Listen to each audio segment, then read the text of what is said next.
ঢাকায় একটা সমাবেশ হয়েছে, প্রচন্ড বৃষ্টি, সেজদা দেওয়ার মতো জায়গা নেই, পানি 1 ফিট হয়ে গেছে মাঠে। সেখানে চেয়ার ছিল, চেয়ারে বসে অনেকে নামাজ পড়েছে, ফতোয়া শুরু হয়ে গেছে, এই নামাজ কি হবে? বিভিন্ন প্রশ্ন। যে জাতি 5% লোক নামাজ পড়ে না, সেই চিন্তা নাই মাথায়। নামাজ যারা পড়ে তাদের ভুল ধরা যায় কেমন, সেই চিন্তাই পেরেছে আছে না নাই? আমরা সময় শেষ করে দেব না, আমরা মাঝামাঝি সময় জাস্ট আমরা 5টায় আমরা এখানে নামাজ শুরু করবো। জোরে বলি ইনশাআল্লাহ, জোরে বলি ইনশাআল্লাহ। সম্মানিত উপস্থিতি, আমার আগে এখানে নেতৃবৃন্দ এসেছেন। আগে তো নেতৃবৃন্দ আসতো গাড়ি চাচালো, নামাজ নাই, কালাম নাই, গাঁজা খায়, মদ খায়, চোর বাটপাররা তারা মঞ্চ দখল করে রাখত। এখন আমরা কিছু পরিবেশ ফিরে পেয়েছি, বলি আলহামদুলিল্লাহ। ফ্যাকশিয়াল বিদায় হলো, কিছু পাতিশিয়াল কিন্তু আছে এখন, চাঁদাবাজি,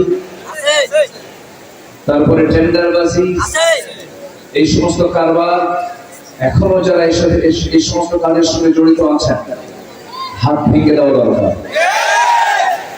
আমাদের সতর্ক থাকার দরকার আছে না নাই? সতর্ক থাকার। প্রথম রক্ত চলেছে কোন জেলা? বলেন বলেন বলেন, কোন জেলা? রং যেন না পাল্টে, রং যেন ঠিক থাকে, রং যেন বেরং না হয়। আল্লাহ কবুল করুন, জোরে বলি আমিন। সম্মানিত ভাই, এই যে হাজার হাজার মানুষের জনস্রোত, এটা বাতিলদের গায়ে সহ্য হয়। ওরা লাখ লাখ টাকা খরচ করে, জনপ্রতি টাকা দেয়, তাও ওদের জন্য সবের লোক হয় না। আর এখানে দিনের বেলার কর্মদিবস আজকে, সকল কর্ম ফেলে, ব্যবসা ফেলে, পরিবার সমাজের সকল কাজ ফেলে দিয়া এই যে হাজার হাজার মানুষের এই ঠিক দুপুর বেলা বিকাল বেলা যে অংশগ্রহণ, এটা প্রমাণ করে এদেশের মানুষ আসলে কোরআনকে মন থেকে, দিল থেকে ভালোবাসে। বলি আলহামদুলিল্লাহ, আরো জোরে বলি আলহামদুলিল্লাহ। রংপুর জেলায় রংপুরের র আছে, আবার পাগলা পীরও আছে, সুস্থ পীর, পাগলা খেলা আছে। পাগলা কখনো পীর হয় না, যে পীর হবে সে সুস্থ পীর হবে। রাসূল কি পাগল ছিলেন? রাসূল অসুস্থ না সুস্থ? রাসূলকে পাগল বলা হয়েছে। রাসূল কি পাগল? রাসূল কি পাগল ছিলেন? একটা কথা মাথায় রাখবেন, অসামাজিক, অসুস্থ, মস্তিষ্ক বিকৃত, অসামাজিক ব্যক্তি কখনো আল্লাহওয়ালা হতে পারে না। কথা ক্লিয়ার? যে উলঙ্গ থাকে বলে শরীয়ত, যে উলঙ্গ থাকে তার কি কোনো শরীয়ত আছে নাকি? সে কখনো আল্লাহওয়ালা হতে পারে? হ্যাঁ, হয়তো তার দ্বারা গুনাহ হতে না পারে, সে পাগল, তারপরে শরীয়ত সাহাবেত হবে না, কিন্তু আপনি তাকে মডেল মনে করতে পারেন না। মুরব্বী কিছুক্ষণ আগে কথা বলেছেন একটা, সেটা হলো ওনার দেখা মতে এই 53 বছরে এত বড় জনসমাগম এই মাসে কখনো হয় না। বলি আলহামদুলিল্লাহ। এটা অন্য আকর্ষণ নয়, এটা আব্দুল্লাহ আমিন স্টেটের জন্য নয়, এই আকর্ষণ একমাত্র, কেবলমাত্র, শুধুমাত্র কোরআনের আকর্ষণ, কোরআনের আকর্ষণ। সম্মানিত ভাইরা, আমার একটা বিষয় আমার খুব সুস্পষ্ট মনে হয়, বিশ্বের 200 রাষ্ট্রের ভিতরে একটা রাষ্ট্র সুজলা সুফলা শস্য শ্যামলা সোনার বাংলাদেশ, 54,000 বর্গ মাইলের 64,000 গ্রাম বাংলা, সাগর বেষ্টিত, নদীর খাল বিল, পাহাড় বেষ্টিত এত সুন্দর একটি জনপদ এই বাংলাদেশে আমার মনে হয় খুব বেশি দিন দূরে নয়, এদেশের পূর্ব দিগন্তে ইসলামের সূর্যোদয় হয়ে যাবে ইনশাআল্লাহ। খুব বেশি দিন দেরি নয়। কেন বলছি আমি এটা? দিন কায়েমের জন্য যা চান আল্লাহ তাআলা, এই জাতিটা দেওয়া শিখেছে। এক্সাম্পল দেওয়ার জন্য আমাদের ফিলিস্তিন যেতে হয় না, আমাদের মিশরের দিকে যেতে হয় না, আমাদের আরবের দিকে যেতে হয় না। হ্যাঁ, অবশ্যই তাদের তো অবদান আছে, কিন্তু ওই জাতীয় অবদান সাহাবীদের উত্তরসূরি হয়ে আমার দেশের কিছু জান মাল কোরবানি করে দেওয়ার মতো লোক আছে না নাই? জান মাল কোরবানি দিয়েছেন, হাসতে হাসতে ফাঁসির মঞ্চে গিয়েছেন, এরপরে অঙ্কহানি করা হয়েছে, চোখ তুলে ফেলা হয়েছে, আয়না করে রাখা হয়েছে, এরপরে তার ঈমান থেকে ইসলাম থেকে চুল পরিবর্তন নাই। অতএব আমার বিশ্বাস এই দেশেই একটি ইসলামী রাষ্ট্রের পুরো একটি মডেল এই দেশে গড়ে উঠবে ইনশাআল্লাহ। ইনশাআল্লাহ। কিন্তু কিছু মুনাফিক আছে, এটা মাথায় রাখতে হবে। কিছু মুনাফিক আছে না নাই? এটা মাথায় রাখতে হবে। বন্ধ করে দেন, আওয়াজ বন্ধ করে দেন। সম্মানিত ভাইয়েরা, আমার দিকে তাকান। আমি খুব বেশি সময় নিয়ে কথা বলতে পারবো না, তবে যতটুকু কথা বলবো আমি আমল যদি করি এই কথাগুলোই যথেষ্ট। বলি আলহামদুলিল্লাহ। এই পৃথিবীতে যত ভাষণ দিয়েছে পৃথিবীতে মানুষ, এর মধ্যে শ্রেষ্ঠ ভাষণ দিয়েছেন মুহাম্মদ সাল্লাল্লাহু আলাইহি ওয়াসাল্লাম। তার ভাষণ ছিল বিদায় হজের ভাষণ। যেই ভাষণটা ছিল নাতি দীর্ঘ মাত্র 25 থেকে 30 মিনিট, আর আমি পেয়েছি প্রায় 1 ঘন্টা। সময়কে আমি কম পাইলাম না বেশি পাইলাম? রাসূল মাত্র 20 থেকে 25 মিনিটে তার কথা সম্পূর্ণ করে দিয়েছেন। তাহলে কি দামি কথা বলার জন্য কি বেশি সময় লাগে? বেশি সময় লাগে? দামি কথা কি আমার না আল্লাহ? আসুন আল্লাহ তাআলা কি বলেছেন একটু সোজা আমরা কোরআনের দিকে আস্তে আস্তে চলে যাব। সম্মানিত ভাইয়েরা, কি অহংকার করে বলে ফেললো হাসিনা পালায় না, বললো না? আপসাবি আলাদা না, হাসিনা পালায় না। পালাইলো কে?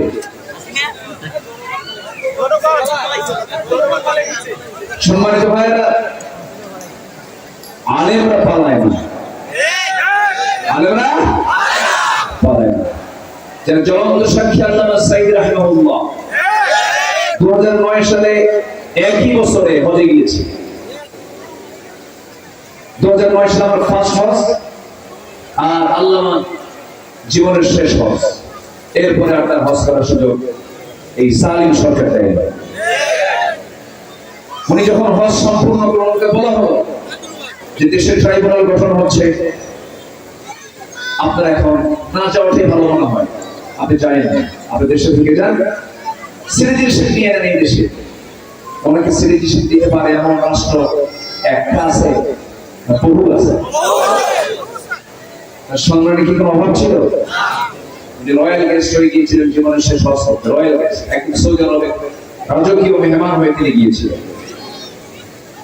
উনি বললেন না আমার দলের কর্মী জেল খাটবে, আমি বিদেশে বসে বসে আরামে খাবো, এমন নেতৃত্ব রাসূল শিখান না। আমার দলের কর্মীও জেল খাটবে, আমিও জেল খাটবো। আলহামদুলিল্লাহ বলবেন না? জোরে বলি আলহামদুলিল্লাহ। তাহলে নেতার আদর্শ কি হবে? কর্মীকে যত্নের সঙ্গে দেখতে হবে, কর্মীর দিকে খেয়াল করতে হবে। আমার নবীজি মার খেয়েছেন উহুদের ময়দানে কম না বেশি? সকল সাহাবীর চাইতে সবচেয়ে বেশি মার খেয়েছেন মুহাম্মদ সাল্লাল্লাহু আলাইহি ওয়াসাল্লাম। আমার নবীজি আগে খেতেন না খাওয়াতেন? বলেন বলেন, খাওয়াতেন। আর আমার দেশের নেতাগুলো আগে খাওয়ায় না আগে খায়? খায় না খাওয়ায়? শুধু খায় না, খায় তো শেষ হয়ে যেত, শুধু খায় না। 11 লক্ষ কোটি টাকা দেশ থেকে তারা প্রচার করেছে, তাদের নেতৃত্ব দেওয়ার কোন অধিকার থাকতে পারে না।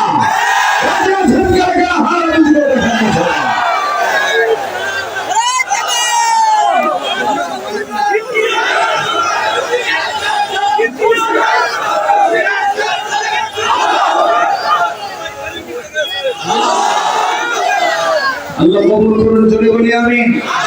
আরো জোরে আমিন।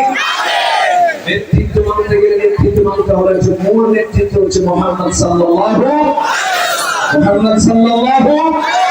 আমার দেশে দুটো ধারার নেতৃত্ব চলে, একজন বাপ নিয়ে ব্যস্ত, আরেকজন স্বামী নিয়ে ব্যস্ত। একজনের বাপের দেশ, আরেকজনের স্বামীর দেশ, মাঝখান থেকে আমরা শেষ। এগুলো আমরা করি না, ওগুলোর কাছে আমরা যাবো না। আমরা যাবো মূল নেতৃত্ব হচ্ছে মুহাম্মদ সাল্লাল্লাহু আলাইহি ওয়াসাল্লাম। কষ্ট পাচ্ছেন নাকি আপনারা? কষ্ট পাইলেও কিছু বলার নেই।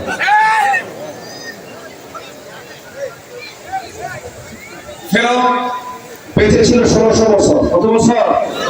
আর আমার দেশের ফেরাউন ছিল হলো 16 বছর। সংখ্যা যে কেমনে মিলল বুঝলাম, সংখ্যা মিলছে না, কিন্তু মাঝখানে সময় ডিফারেন্স হবে। 1600 কোথায়? 16 এই আমাদের দিন যায় না, অস্থির হয়ে যায়। কখন এই জুলুম শাহী থেকে আমরা বাঁচবো? 18 কোটি তৌহিদি জনতা ছিল আসামি, আর গোটা দেশকে বানিয়েছিল তারা জেলখানা। ঠিক কিনা? আমার দেশের এই 16 বছর মানুষ বেশি ছিল না, আশাই বেশি ছিল, ঘরে ঘরে আসা। সম্মানিত ভাই, আমরা একটা পরিবেশ ফিরে পেয়েছি, কিন্তু আসল কাজ এখনো হয়নি। আসল কাজ হবে ওনার থেকে জায়গা মতো পৌঁছায় দেওয়া। ওনার থেকে কোথায় পৌঁছায় দেওয়া? জায়গা। আমরা দেখতে চাই বাইতুল মুকাররমের যিনি ইমাম হবেন, বাইতুল মুকাররমের জুমার খুতবা যিনি দিবেন, তিনি হবেন বঙ্গভবনের বাসিন্দা। বঙ্গভবনের যিনি বাসিন্দা হবেন তিনি বাইতুল মুকাররমের খতিব হবেন।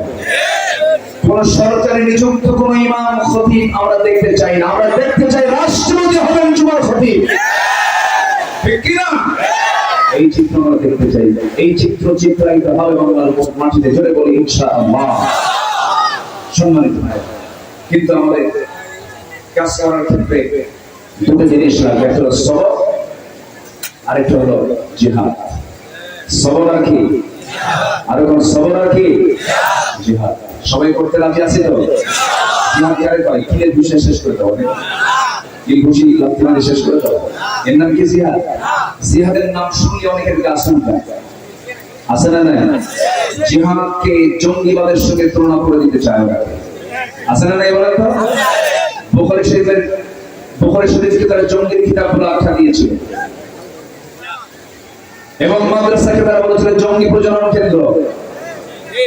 এখনো ষড়যন্ত্র নাই, সর্বশেষ তারা কাঠ খেয়েছিল একটি বৃহৎ ইসলামী সংগঠন এদেশে কয়েক যুগ করে এদেশে ইসলামী দ্বীন প্রতিষ্ঠার জন্য যে একটি বৃহৎ ইসলামী সংগঠন বাংলাদেশ জামাত ইসলামী এই কাজ করে যাচ্ছে।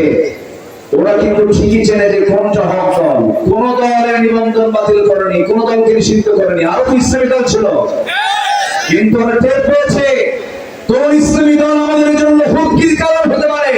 ওরা আমাদের শত্রুকে চিহ্নিত করে নিষিদ্ধ করার সাত দিনও যায় নাই, ওরা নিষিদ্ধ হয়ে গেছে। ক্লিয়ার কথা? কথা ক্লিয়ার? তাহলে হক দল কোনটা এটা চেনার জন্য একজন মনীষী বলেছেন, বাতিলের বন্দুকের নলের ইশারা যে দলের দিকে থাকে, বন্দুকের নল যে দলের দিকে তাকানো থাকে, সেই দলটাই হলো একমাত্র হক দল। বিগত 16 বছর অনেক টুপিওয়ালা, দাড়িওয়ালা, আল্লাহওয়ালা, পীর, বুজুর্গ, আলেম এই 16 বছর অনেক সুযোগ সুবিধা সরকার নিয়েছে। বলেন নাই নাই? আজকে নেয় নাই? ওদের চেহারা দেখে মনে হয় জিব্রাইল ফেলে এত সুন্দর সুর, ঠিক কিনা? আমরা প্রতিশোধ পরায়ণ না। আল্লাহ পাক আমাদেরকে ক্ষমা করতে শিখিয়েছেন, আল্লাহ ক্ষমাশীল, আমরা ক্ষমা বুঝি আমরা, কিন্তু মুনাফিকের ব্যাপারে কোনো ছাড় হবে না। যারা আত্মস্বীকৃতি দিয়ে বলে, গণজাগরণ মঞ্চে গিয়ে বলে আমি আমার জীবনের শ্রেষ্ঠ কাজ করেছি, আজকে এই গণজাগরণ মঞ্চে এসে মাথায় টুপি পরে, মুখে দাড়ি রেখে, সিয়াসিদ্দার বুখারীর ওস্তাদ বলে সম্বোধন করা হয় যাকে, তার মুখ থেকে তার কর্মকাণ্ড যেমন প্রমাণিত হয়, আমি আমার ভাষায় বলবো, রাসূলুল্লাহর ভাষায়, এরাই হলো সবচাইতে মুনাফিক সুর এবং মুনাফিকের বাচ্চা। ঠিক কি না? আমাদের সতর্ক থাকার দরকার আছে না নাই? আসতে বলবেন না, আছে না নাই? প্রত্যেকদিন মাহফিলে যেতাম, 5 আগস্টের আগে শুধু মাহফিল করছি। প্রত্যেকদিন মাহফিলে যাওয়ার সময় মানসিক চাপ। কমিটি বলে হুজুর খুব কষ্টে মাহফিল চালাতে হচ্ছে, অনুমতি দেয় না। থানা থেকে পারমিশন খুব কষ্টে নিয়েছি, অমুক থেকে প্রধানমন্ত্রী করেছে, নেতা এসে বসে সকির গুরু হুজুর রাস্তায় নামাজ পড়তেছেন, ভালো কথা। আকাশ থেকে কথা বলবেন আর খবর থেকে কথা বলবেন। আকাশ আর খবর দুনিয়া আমরা দেখবো। কিন্তু এত বড় পাপ, এত বড় বদমাইশ আছে না নাই? ওরা গেছে ওরা কই এখন? ওরা আছে কোথায়? ইতিহাস থেকে শিক্ষা নাও, ক্ষমতার মিসইউজ করো না। কোরআনকে নিয়ে ষড়যন্ত্র করেছো তোমরা, আল্লাহ তোমাদের কাজটা খুলে নিক্ষিপ্ত করেছেন। কোরআনকে সম্মান দেওয়ার দায়িত্ব প্রত্যেকটা মুসলমানের আছে না নাই? আসতে বলবেন না আছে না নাই? কোরআন কার? আসতে বলবেন না কোরআন কার? নাজিল করেছেন কে? এ থেকে কেউ নির্মূল করতে পারবে? যে নির্মূল করতে আসবে সে নির্মূল হয়ে যাবে, ঠিক কিনা? সম্মান করা। আমি যেখান থেকে তেলাওয়াত করেছি, আল্লাহ তাআলা বলছেন, বান্দা আমি তোমাকে অবশ্যই পরীক্ষা করব। এই ওয়াদাটা কার? আসল কার? সে পরীক্ষা কি এসএসসি, ইন্টারমিডিয়েট, অনার্স, মাস্টার্স? এই পরীক্ষা কিসের? ঈমান। বলেন কিসের? বলেন কিসের পরীক্ষা? ঈমান। এখানে আমরা কি বেঈমান কেউ আছে? আছে। এখানে কেউ বেঈমান আছে? সব আমরা কি ঈমান? নামাজ না পড়ি, নামাজ না পড়ি, হুজুর কি করে? নামাজ নাই, হুজুর ঈমান তোমার দারুণ পাকা আছে না নাই? অনেকে বলে ইসলামী দল ক্ষমতায় কেন যায় না, ইসলামী দলকে মানুষ কেন ভোট দেয়? বলে খুব তর্ক যুক্তি করে। আপনি একটু হিসাব করবেন তো, ফজরের নামাজে যাবেন মসজিদে কয়জন যায়? গ্রামের লোক সংখ্যা কত আর ফজরের মুসল্লির সংখ্যা কত? মুয়াজ্জিন আযান দেয় না? মুয়াজ্জিন আযান দেয় কি না? তো মুয়াজ্জিন কি খারাপ করে না ভালো করে? ভালোই তো বলে, হাইয়া আলাস সালাহ, আসো নামাজের দিকে আসো। 60 জন, সে 60 জনের একটার বয়স 80 বছর, আরেকটা 79 বছর, আরেকটা 78 বছর, আরেকটা 73 বছর। কোমর ধরে না, বাড়িতে বউ নাই, বুড়ি মরে গেছে, দেখার কেউ নাই, ওই ঠ্যাং ধরে ধরে লাঠি ভর ভর করে মসজিদের দিকে চলে আসে। আর ইয়াং সেগুলো বিশাল বডি, 3টা পর্যন্ত গাঁজা খায় সিট হয়ে পড়ে থাকে, ঠিক কিনা? কিন্তু ইমানদার। কিন্তু কি ঈমান আনতে গেলে, ইমানদার হতে গেলে সবার আগে কয় ওয়াক্ত নামাজ? আসতে বলবেন না কয় ওয়াক্ত নামাজ? প্রত্যেকটা গ্রামের বাসিন্দাদেরকে আমি জানিয়ে দিতে চাই এবং মাতব্বরদেরকে জানিয়ে দিতে চাই, প্রযুক্তির কল্যাণে 64,000 গ্রাম বাংলার প্রতিটি দায়িত্বশীলকে জানিয়ে দিতে চাই, মসজিদের মধ্যে বসে তালিকা করুন কোন বাড়ির লোক নামাজ পড়ে আর কোন বাড়ির লোক নামাজ পড়ে না। আপনারা কি বুঝতেছেন? আপনারা গ্রামে গ্রামে তালিকা করার দরকার আছে না নাই? আমি মুসলমান, দোকানদার যে সমস্ত বাজার আছে, আকিমুস সালাহ, নামাজ কায়েম করা মানে কি? আপনি বাজার কমিটির সভাপতি, আপনার এই নামাজ কায়েমের দায়িত্ব আছে না নাই? বাজার 500 দোকান আছে, আজান হবে, সব দোকানের শাটার বন্ধ হয়ে যাবে, সব চলে যাবে কোথায়? সব চলে যাবে কোথায়? মসজিদে। এরকম করে নামাজের একটা আন্দোলন, নামাজ আদায় যেন হয় প্রত্যেকটা জায়গায়, মসজিদের হক যেন আদায় হয়, এই কাজ করার দায়িত্ব হুজুরদের একা না সবার? একা না সবার? সব গ্রামে গ্রামে কি দায়িত্ব নিতে রাজি আছেন? সবাই সবাই দায়িত্ব নিতে রাজি আছেন তো? একটা গ্রামে 500টা ঘর আছে, 500 ঘরের তালিকা নেবেন, কার কার উপরে নামাজ ফরজ, এই তালিকা নিয়ে টার্গেট করে তাদেরকে সুন্দর করে বোঝাবেন। ফজরের সময় যাবেন, আসো ভাই নামাজে আসেন, চারিত্রিক সৌন্দর্য না আসা পর্যন্ত আল্লাহ তাআলা জাতি কখনো পরিবর্তন করবেন না। কোরআনে এমন বক্তব্য আছে না? আল্লাহ রাব্বুল আলামিন বলেন, ইন্নাল্লাহা লা ইউখায়্যিরু মা قوم حتى يغيروا ما بأنفسهم আল্লাহ কোন জাতি পরিবর্তন করবেন না যতক্ষণ না যে জাতি নিজে পরিবর্তিত না হয়। আমি চুরি করব না, চুরি করলে আল্লাহ তাআলা লিখবেন।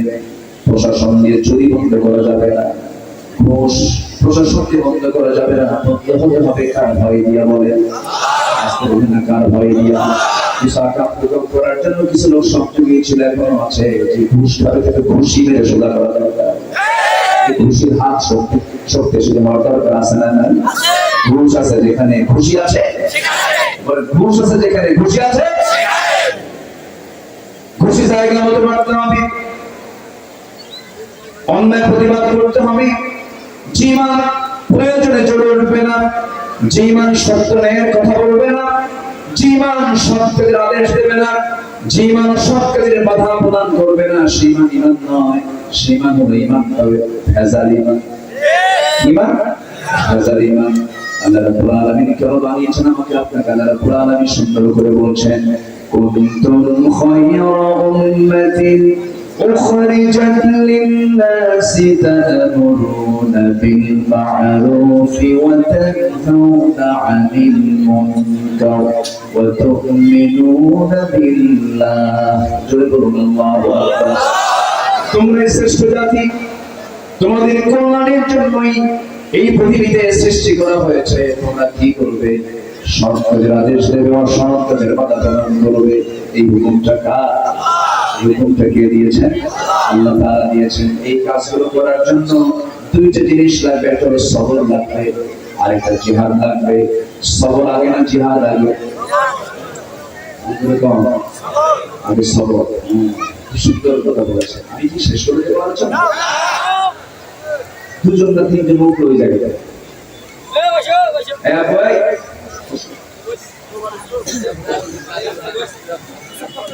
এত সুন্দর মানুষ আপনারা, বলি আলহামদুলিল্লাহ। আমি খুবই খুশি। আসলে রংপুরে মানুষের মধ্যে রং আছে, বলি আলহামদুলিল্লাহ। জান্নাতের রং আছে না নাই? জান্নাত কি রং ছাড়া? হ্যাঁ, জান্নাতের রং কোথাকার রং? রংপুরে।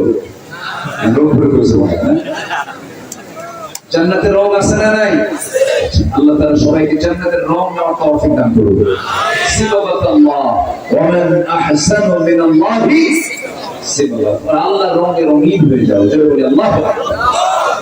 সম্মানিত ভাই, তো সবর আগে দরকার। এই যে বসে আছি, কিন্তু ওয়াজ আগে দরকার না ধৈর্য আগে দরকার? আচ্ছা, বিয়ে আগে দরকার না ধৈর্য আগে দরকার? বিয়ে করে খেলে মারামারি করে, কিলে কিলে করে।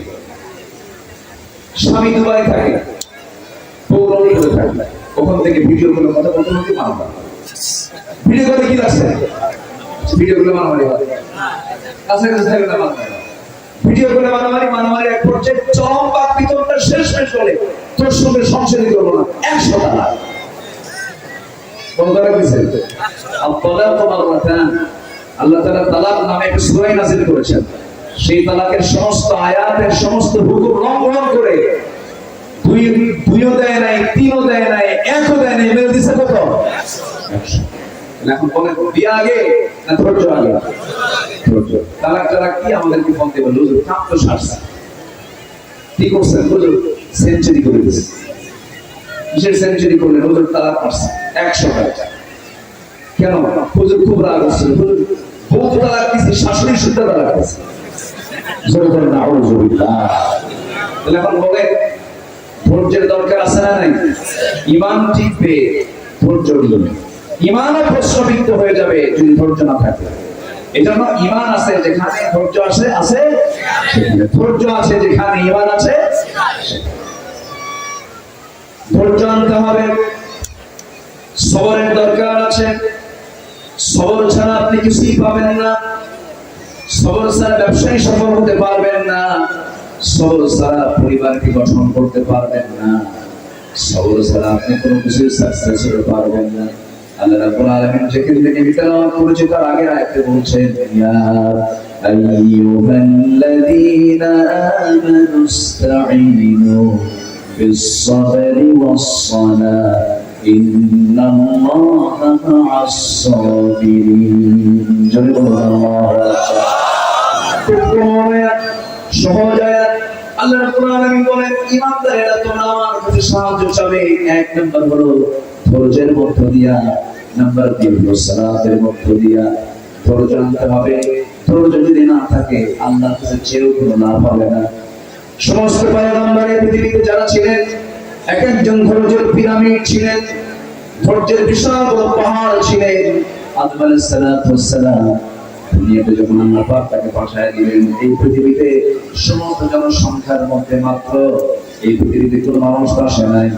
এই পৃথিবীর সংসারে মাত্র প্রথমে যখন আদম আসেন তখন মোটে কয়জন মানুষ? কয়জন মানুষ? একজন মানুষের নাম কি বলে? আরেকজনকে বলে হাওয়া। এই যে আমেরিকার জো বাইডেন, সে তার সন্তান।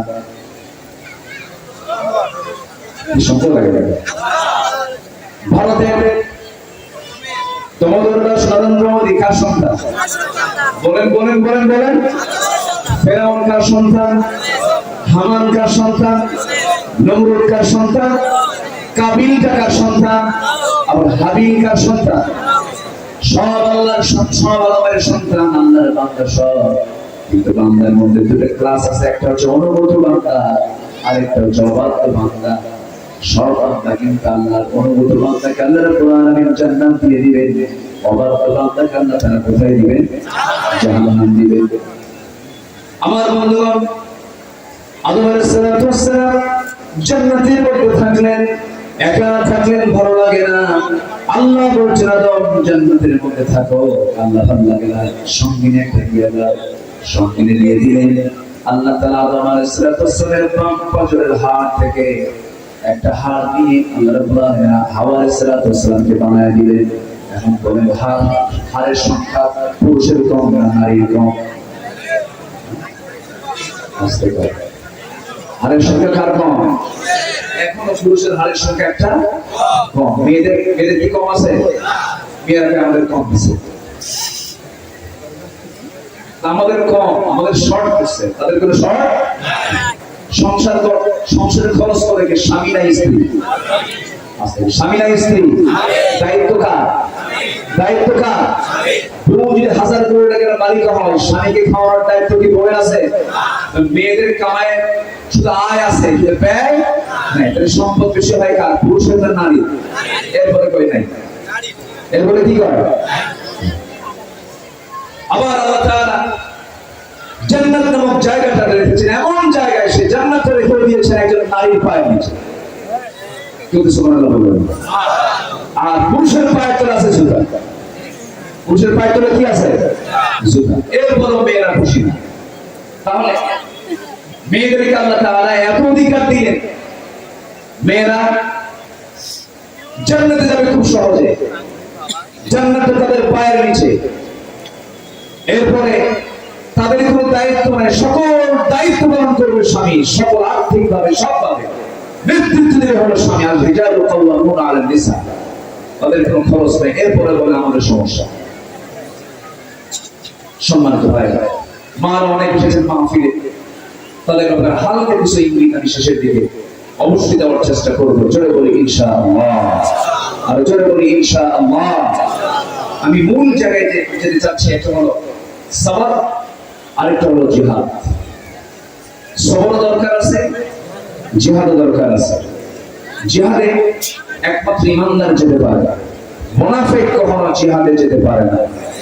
মুনাফিক নামাজ পড়ে, মুনাফিক রোজা রাখে, মুনাফিক দান সদকা করতে পারে, মুনাফিক হজ করতে পারে, মুনাফিক মসজিদ বানাতে পারে, মুনাফিক মাদ্রাসা বানাতে পারে, মুনাফিক মুখে দাড়ি রাখতে পারে, মুনাফিক মাথায় টুপি আনতে পারে, মুনাফিক লম্বা কাপড় পরতে পারে, মুনাফিক দাড়িতে লাল বানাতে পারে, কিন্তু মুনাফিক জীবনদার মানসিকতা নিয়ে জিহাদের ময়দানে যেতে পারে না, পারে না, পারে না। এমন মুনাফিক আমার দেশে নাই। আসতে বলবেন না, আছে না? মুনাফিকের অভাব আছে আমার দেশে? আছে না নাই? আমার বন্ধুগণ, একটু কানটা লাগায় শোনেন, এই জিহাদের দাম কত? জিহাদের গুরুত্ব কত আল্লাহ রাব্বুল আলামিন কোরআনে কারীমে নামাজের হুকুম দিয়েছে ৮৬ বার। যেখানে নামাজের কথা বলেছেন সেখানে যাকাতের কথা বলেছেন। আল্লাহ রাব্বুল আলামিন নামাজ পড়ার কথা বলেছেন মাত্র একবার, নামাজ কায়েমের কথা বলেছেন ৮৭ বার বলেছেন, ৮০ বারেরও বেশি বার বলেছেন। কিন্তু আল্লাহর দ্বীন কায়েমের জন্য আল্লাহর পথে যে জিহাদ করতে হবে এই হুকুমটা আল্লাহ পাক একবার বলেননি, দুবার বলেননি, ১০০ বার বলেননি, ২০০ বার বলেননি, প্রত্যক্ষ পরোক্ষভাবে প্রায় ৩০০ বারেরও বেশি বার বলেছেন। জোরে বলে সুবহানাল্লাহ, আরো জোরে বলে সুবহানাল্লাহ। এই দেশ স্বাধীন হয়েছে কোন সালে? বলেন বলেন, প্রথম কি আমরা শুনেছি? বলেন বলেন বলেন। ১৯৭১ দেশ স্বাধীন হয়েছে। এর আগে আরেকবার এই দেশ স্বাধীন হয়েছিল কোন সাল? বাবাজিরা মুরব্বি যারা আছেন তারা বলেন। কেন ৪৭? ইতিহাস জানতে হবে তো। ১৯৪৭। ব্রিটিশরা শাসন করেছিল ২০০ বছর। ওই ব্রিটিশ খেলায়া প্রথম স্বাধীনতা এসেছিল ইস্ট পাকিস্তান ওয়েস্ট পাকিস্তান মিলে ১৯৪৭ সালের ১৪ আগস্ট ১৫ আগস্ট ভারত এবং পাকিস্তান দুই দেশ স্বাধীন হয়ে গেল। ৪৭ এর পর আবার আসলো কোন সাল? আমাদের বলে ৭১। আবার আসছে কোন সাল? এই যুবকরা আসলে ওরা খুবই আওয়াজ হয়ে গেছে। কোন সাল? কোন সাল বলো?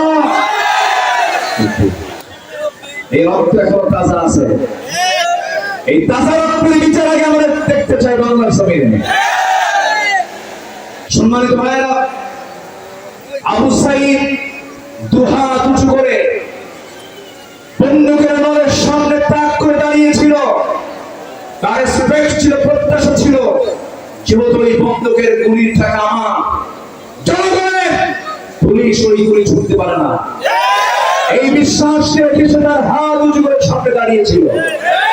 কিন্তু বিশ্বাসঘাতকতার দায়িত্ব পালন করে আবু সাঈদ সহ এই সম্মানময় এই ছাত্রদেরকে যারা হত্যা করেছে, বাংলার জমিনের সবার আগে এই হত্যার সুষ্ঠু বিচার আমরা চাই।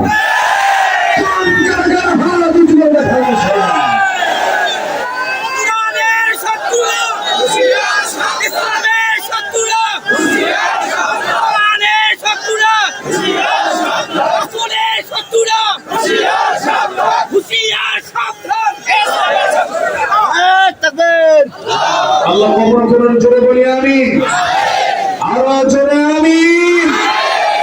এই বিজয় দিয়েছেন কে?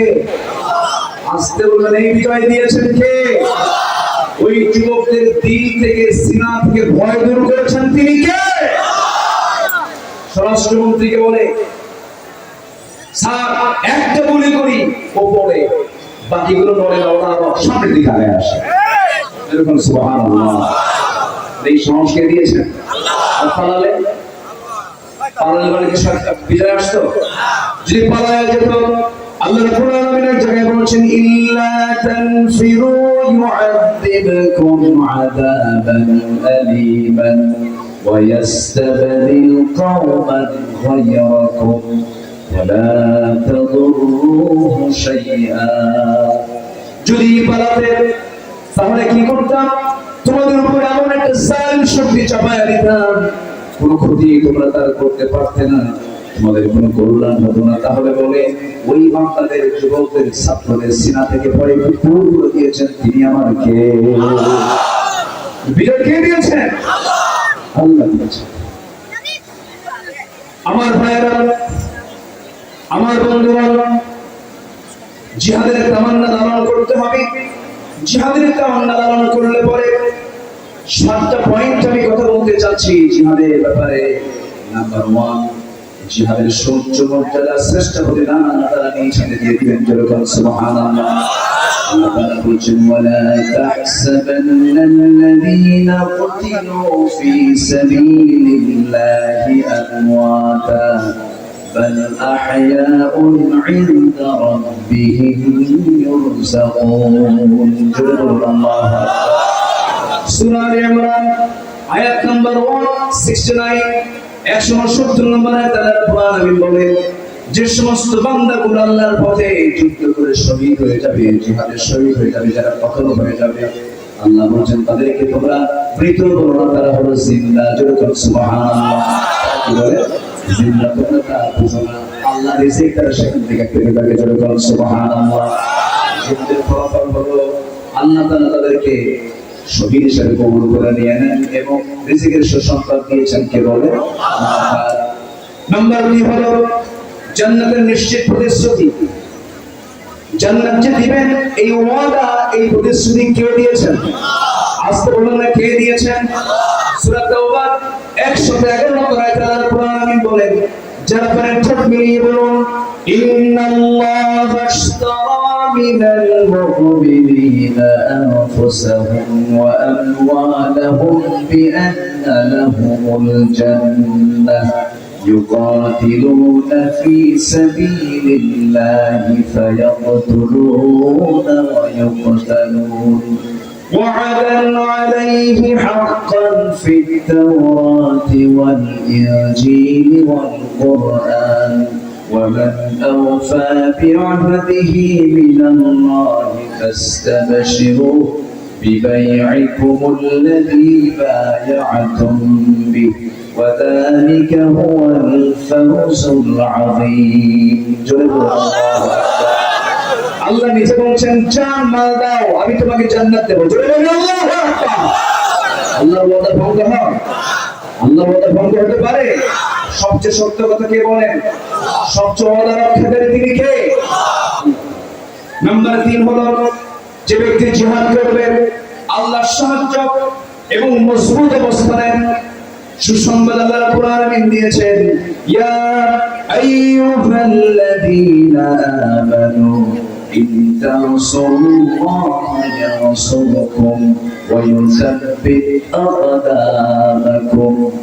ও বান্দারা, তোমরা যদি আল্লাহকে সাহায্য করো আল্লাহ তোমাকে সাহায্য করবেন এবং তোমাদের কদমকে আল্লাহ রাব্বুল আলামিন মজবুত করে দিবেন। জোরে বলি সুবহানাল্লাহ।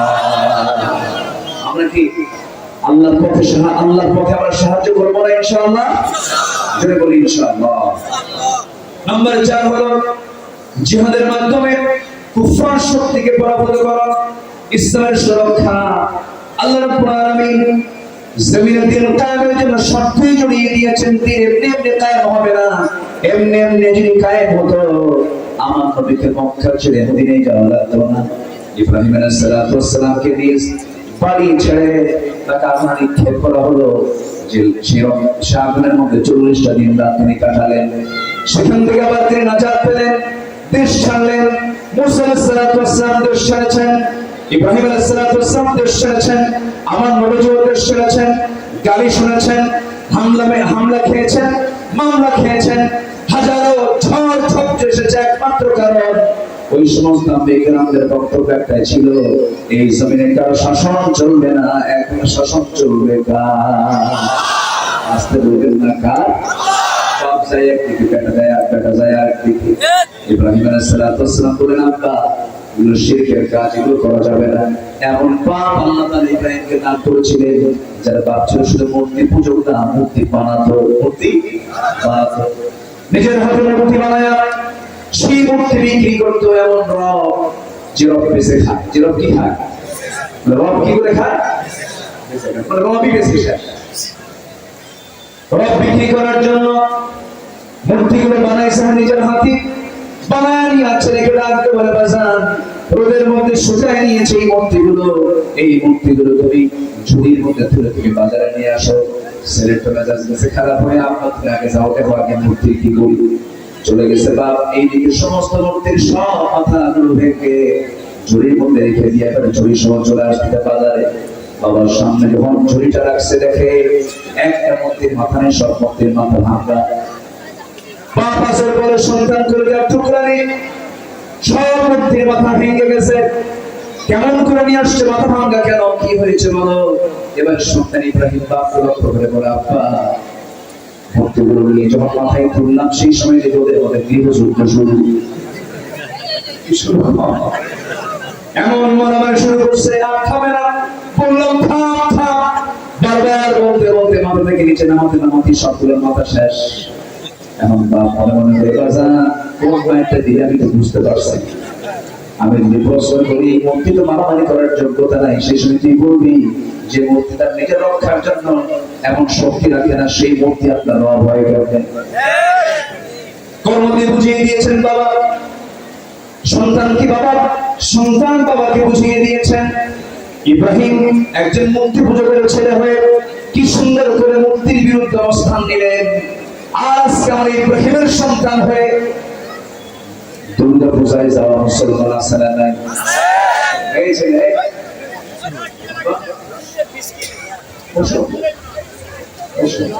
কষ্ট হচ্ছে আপনাদের? আমাদের কি দুর্গা পূজায় যাওয়ার দরকার আছে? আজকে যাওয়ার দরকার আছে? ওরা কি আমাদের জুমার মসজিদে আসে নামাজ পড়তে? আমাদের জুমার মসজিদে নামাজ পড়তে আসে, তাদের ধর্মীয় কাজে আমাদের যাওয়ার দরকার। হ্যাঁ, আমরা মন্দির পাহারা দেব। মন্দিরে নিয়ে ষড়যন্ত্র করেছে কয়েকদিন আগে, ঠিক কিনা? ওরা চেয়েছে সংখ্যালঘুদের প্রতি অত্যাচার হচ্ছে, এটাকে বিশ্ব প্রচার করা। আমরা এটাকে পাহারা দেব, ঠিক আছে, কিন্তু এর মানে কিছু যুবক আছে নারিকেল নাড়ু খেতে যায়, আছে না নাই? ও কি কয় খায়? বিসমিল্লাহ কয়, বিসমিল্লাহ।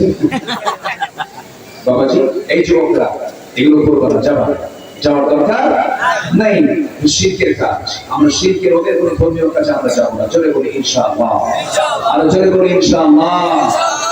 সম্মানিত ভাইয়েরা, অথচ তার সন্তান হয়ে আজকে আমরা কি, আজকে আমাদের সন্তানরা কি করছে, আমাদের সমাজের কিছু মানুষ তারা কি করছে। তবে হ্যাঁ, 6 আগস্টে জন্মের মতো সব কাইটা শুরু করছে, দেখেন না আপনারা? দেখেন না, একদম মূর্তির মাথার উপরে সব জায়গা দাঁড়ায় আছে, হাতুড় একখান নিয়ে ভাঙতেছে। এই দৃশ্য গোটা পৃথিবীর মিডিয়াতে ফলো আপ হয়েছে। আন্তর্জাতিক সাংবাদিক সংস্থা ডক্টর ইউনুসকে প্রশ্ন করেছে যে এই যে মূর্তিগুলো ভাঙা হচ্ছে, এই ব্যাপারে আপনাদের পদক্ষেপ কি, আপনাদের কমেন্ট কি, কারা ভাঙছে, কারা কি করছে? ডক্টর ইউনুস জবাবে বলে ফেলেছেন, এই মূর্তি ভাঙতেছে, এই মোড়ালগুলো ভাঙা হচ্ছে, এই প্রশ্ন আমাকে করেন কেন? এই প্রশ্নের জবাব দিতে পারে তার কন্যা শেখ হাসিনা। সে দায়ী। কথা ক্লিয়ার? কথা বোঝা যায়? কথা ক্লিয়ার? সম্মানিত ভাইয়েরা, আমরা সব ইব্রাহিমের সন্তান। আমরা কার সন্তান বলেন? ইব্রাহিমের সন্তান হয়ে কি আমার বাবার সুন্নাত রক্ষা করার দরকার আছে না? ইব্রাহিম হয়ে যদি তার বাবা মুশরিকের বিরুদ্ধে অবস্থান নিতে পারেন, আমরা তার সন্তান হয়ে আমরা সেই ইব্রাহিমের কেন পক্ষ নেব না? আমরা কেন তার পক্ষে ভূমিকা পালন করবো না? আল্লাহ নেকর আফসোস করে কত আগে তিনি শিবন জবে শিবর মধ্যে বলেছেন, উनको तहजीब ने हर बंद से आजाद किया, लाके काबे से सनम खाने में आबाद किया। নবযুগের সভ্যতা নহে কেটে ফেললে সব বাঁধন, মসজিদ ছেড়ে মন্দিরে গিয়া বাসা বেঁধেছ হায় এখন। মসজিদ ভালো লাগে না, মন্দির ভালো লাগে, পর্দা ভালো লাগে না, ঈশ্বর জলসা ভালো লাগে, ঠিক কি না? মসজিদ ভালো লাগে না, বাজার ভালো লাগে, এরপরে 5 ওয়াক্ত নামাজ ভালো লাগে না, তোমার কাছে দুর্গা পূজা ভালো লাগে না। না, মুসলমানদের চরিত্র এমন নয়। আসাম যখন হয়ে যাবে, সঙ্গে সঙ্গে মুসলমান যাবে কোথায়? কোথায় চলে যাবে? মসজিদে চলে যাবে। আমার বন্ধুগণ, আল্লাহ রাব্বুল আলামিন 5 নাম্বার বলছেন, যারা জিহাদ করবে, আমার আল্লাহর সঙ্গে সবচেয়ে লাভজনক ব্যবসা এটা, এর চাইতে বড় লাভজনক বিজনেস এই পৃথিবীতে দ্বিতীয়টা নাই। জোরে বলুন সুবহানাল্লাহ।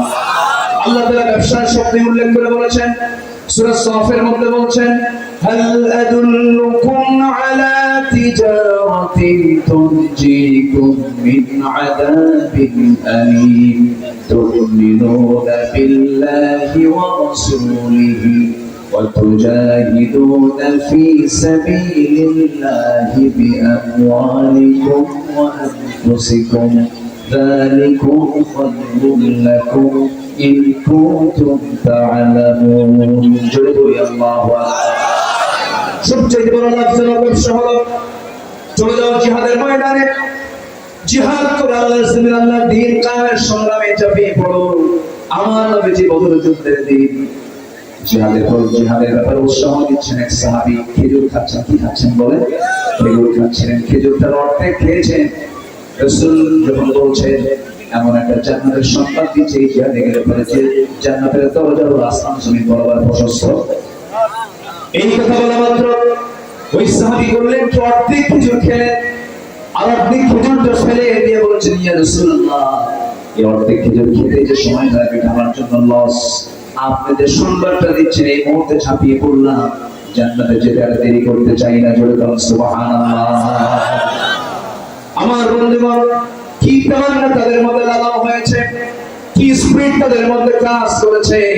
একজন সাহাবী যুদ্ধে যাওয়ার আগে আল্লাহর কাছে প্রার্থনা করতেছেন। আব্দুল্লাহ বিন জাহাশ তার নাম, সে সাহাবীর নাম কি?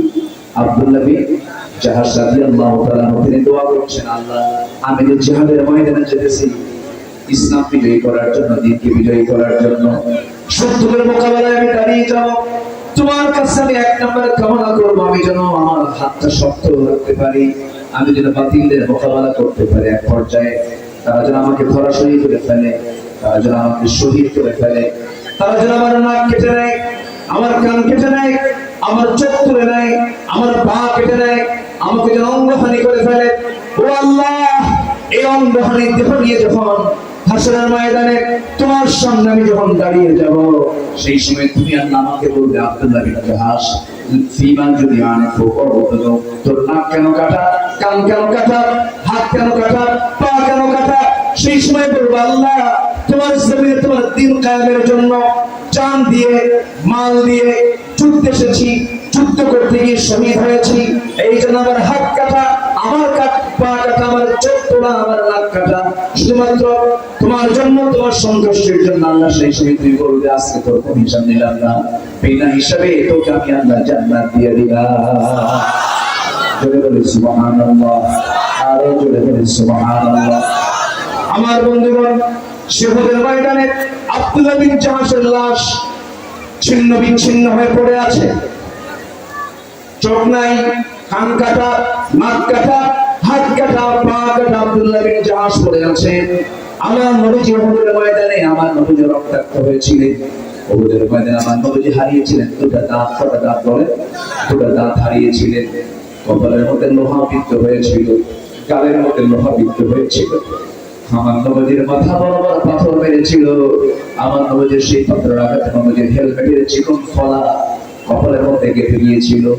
আরেকটা আঘাত এনেছিল গাল বরাবর, গালের মধ্যে শিরস্ত্রের চিকন লোহা ঢুকেছিল। আমার নবীজি মুখ ফুটে জমিনে পড়ে গেলেন, দাঁত ভেঙে গেল।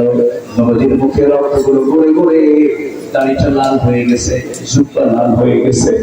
আমার নবীজির শরীর থেকে এত পরিমাণ রক্ত ঝরেছে, নবীজি মুখ থুবড়ে পড়ে গেলেন। গোটা কুরাইশদের মধ্যে সব দিকে রুমার ছড়েছে, রাসূল দুনিয়া থেকে বিদায় নিয়েছেন।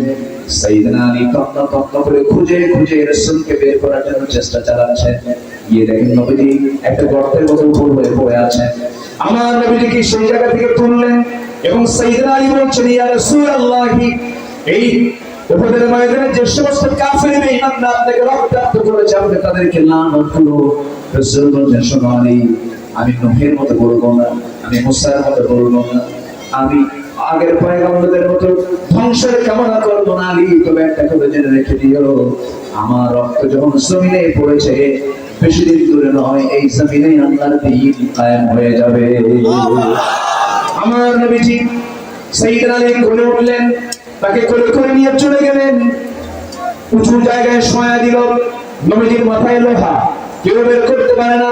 উবাইদ ইবনে জাররাহ দাঁতটা লাগায় দিলেন, এত জোরে টান মারলেন, লোহাটা বের হলো। উবাইদার সামনের দুটো দাঁত ভেঙে পড়ে গেল। রাসূল বলছেন, উবাইদা, এই দুটো দাঁত তোমার ভাঙলে অযথা আস্তে টান দিলে ভেঙে যেত লোহা, তোমার দাঁতটা ভাঙতো না। সাইয়েদনা উবাইদা বলেন, ইয়া রাসূলুল্লাহ, হাত দিয়ে টান দিলে আপনি কষ্ট পাবেন, আপনার চুল পরিমাণ কষ্ট কিন্তু আমি চাই না।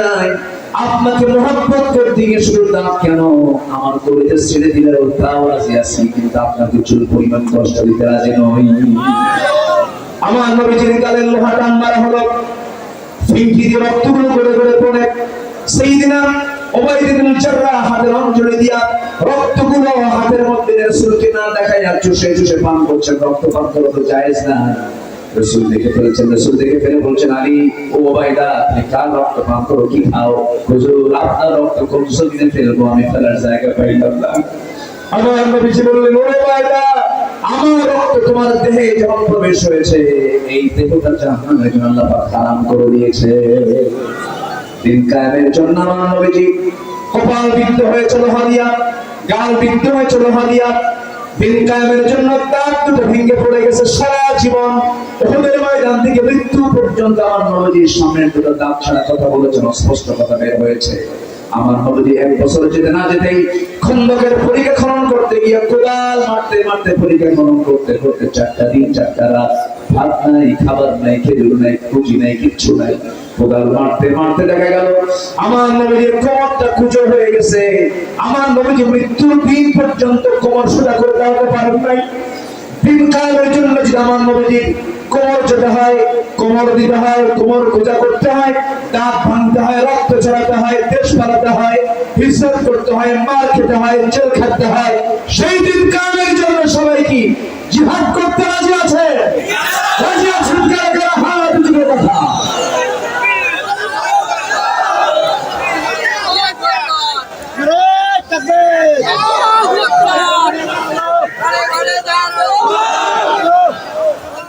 আল্লাহ কবুল করুন, জোরে বলি আমিন। নাম্বার 6, শাহাদাতের পথে কোনো কাজ আল্লাহ পাক নষ্ট করেন না। আল্লাহু আকবার বলেন, ওয়াল্লাযীনা কুতিলু ফি সাবিলিল্লাহ ফালান ইউদিল্লা আমালাহুম। আল্লাহ ওয়াদা করছেন, যারা আল্লাহর পথে জিহাদ করবে আমি আর তাদের কোনো আমল নষ্ট হতে দেব না। আল্লাহু আকবার। সব আমলকে কার্যকর করে দিবেন তিনি কে? আল্লাহ। খালি নামাজের পরে আল্লাহ আযকারু বা'দা সালাত সুবহানাল্লাহ বলে এত লাখ সওয়াব, এত সওয়াব অমান্য করছে না। কিন্তু তোমার মধ্যে যদি জিহাদের লালন না থাকে, জিহাদের চেতনা না থাকে, তোমার মরণ হবে মুনাফিকের মরণ। নাম্বার 7, সর্বশেষ, সেটা হচ্ছে আল্লাহর ভালোবাসা পেতে হলে একমাত্র মাধ্যম হলো ইকাতিলুনা ফি সাবিলিহি সাফফান কান্নাহুম বুনিয়ানুন মারসুস। ইন্নাল্লাহা ইউহিব্বুন, আল্লাহ তাআলা তাকে ভালোবাসেন যারা আল্লাহর রাস্তায় জিহাদ করবে, সেজন্য প্রাচীরের মতো। কার কথা? আসতে বলবেন না, কার কথা? এই উঠে কে ধরেন তো, বসেন। কি হইছে আপনাদের? রাগ করতেছেন নাকি আপনারা? আলোচনা চলো, হুজুর বলুন। আমিও শেষ করবো, আমিও যাবো, আমি তো ঢাকা যাবো, আপনি তো এত দূর যাবেন, আমার পেরেশানি আছে, আমিও যাবো। নামাজও হয়নি, প্রয়োজন আছে নামাজ বাদ। নামাজ কি বাদ? আমি কি নামাজ বাদের হুজুর? নামাজ পড়া লাগে না এমন পাগলা পীর আছে না? নাই, পাগলা তো নামাজ নেই, ঠিক আছে না? এই নামটা যে দিল কে, এই নামের চেঞ্জ হবে ভালো কি? আমি যে পীরগঞ্জ আছে না, পীরগঞ্জ আছে না, পীরগঞ্জ আছে, এই তো সুন্দর। পীরগঞ্জের ছেলে বলে আবু সাইদ, বাড়িতে গিয়েছিলাম, দেখা করে আসছিল আব্বা আম্মার সাথে। খুব ভালো ছিল, অনুসন্ধানশীল ছিল, সে সত্য অনুসন্ধান করে চলতো ভালো। আল্লাহ তুমি তার শাহাদাতকে কবুল করো। আবার ফতুয়া বাজারে কিছু শহীদ হয়েছে, দেখো হুজুর কিছু আছে বদমাইশ আছে না নাই? আছে না নাই? একটা মুসলমান যদি ঈমান রেখে থাকে, ঈমানদারের ঈমান যদি থাকে, সে যদি আগুনে পড়ে মারা যায় শহীদ, পানিতে ডুবে মারা যায় শহীদ, রোড অ্যাক্সিডেন্টে মারা যায় শহীদ। আর সেই আল্লাহর ঈমানদার বান্দা যদি জালিমকে পরাজিত করার জন্য, জুলুম থেকে দেশকে সমাজকে রক্ষা করার জন্য যদি ঝাঁপিয়ে পড়ে জীবন দেওয়ার জন্য, সেও শহীদ। কথা ক্লিয়ার? ফতুয়া শুধু আমার দেশে আছে কিছু ফতুয়াবাজ আছে না নাই? বলেন তো। ওরা খালি কয় এটা হারাম, এটা হারাম, এটা হারাম। ওদের কিতাবের নামই আছে একটা, কিতাবুল হারাম। ওদের মধ্যে হালাল কিছু না। আল্লাহ করে সবাইকে বোঝার তৌফিক দাও। 5 ওয়াক্ত নামাজ পড়বেন, কারা কারা একটু হাত উঁচু করে দেখা। 5 ওয়াক্ত নামাজ পড়বেন, কারা কারা একটু হাত উঁচু করে দেখা। এই হাতের দৃশ্য আল্লাহ কবুল করুন, এই হাতের দৃশ্য ফেরেশতারা কবুল করুন। বলি ইয়া আল্লাহ, আরো জোরে ইয়া আল্লাহ। আমাদেরকে 5 ওয়াক্ত সালাত আদায় করা তৌফিক তুমি আল্লাহ দিয়া দাও। জোরে বলি আমিন। জোরে বলি আল্লাহ, তোমার দেওয়া এই 5 আঙ্গুলের হাত দিয়া তোমার ঘরে তোমার ঘরে কিছু দান করার তাওফিক তুমি আল্লাহ দিয়ে দাও। আল্লাহর ঘরের জন্য কিছু চাই না। এই ব্যাগ নিয়ে নামেন, যে যা পারে আমরা সবাই দেবো। যদি টাকা না থাকে বিল দিবেন।